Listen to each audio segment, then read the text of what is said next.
Assalamualaikum warahmatullahi wabarakatuh. Apakah kalian tahu bahwa tingkat pendidikan bisa mempengaruhi status gizi seseorang? Di sini, kami dari kelompok 6 akan menyajikan materi tentang mengapa tingkat pendidikan dapat menyebabkan malnutrisi.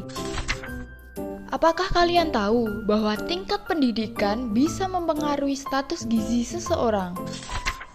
Sebelumnya, apakah kalian tahu malnutrisi itu apa? Penyakit malnutrisi dapat didefinisikan sebagai ketidakseimbangan seluler antara asupan nutrisi dan sumber energi seseorang terhadap kebutuhan tubuh untuk bertumbuh, memelihara, dan menjalankan fungsi tubuh.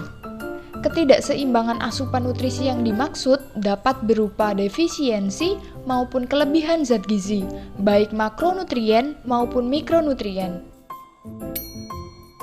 Seperti pada bagan yang bersumber dari Kemenkes RI tahun 2011, bahwa kondisi gizi buruk disebabkan oleh berbagai faktor, yaitu faktor pola asuh, kurangnya ketersediaan pangan, lingkungan tidak sehat, serta akses ke pelayanan kesehatan yang kurang memadai. Faktor-faktor tersebut menyebabkan asupan gizi tidak adekuat, penyakit infeksi, yang kemudian menjadikan seseorang mengidap malnutrisi atau gizi buruk.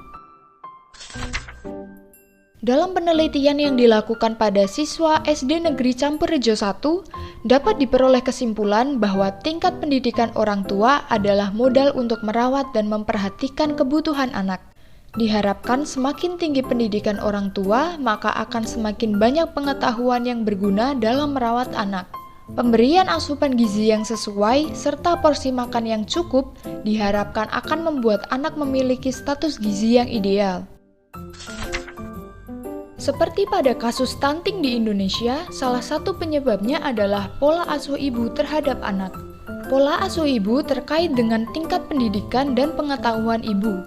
Karena ibu dengan tingkat pendidikan rendah akan lebih sulit menerima informasi dibandingkan pada ibu dengan tingkat pendidikan yang tinggi. Pengetahuan yang kurang akan membuat pola asuh ibu kurang, sehingga mempengaruhi kejadian stunting pada anak. Selain itu, salah satu penyebab anak mengalami gizi buruk adalah perlakuan terhadap anak yang disamaratakan.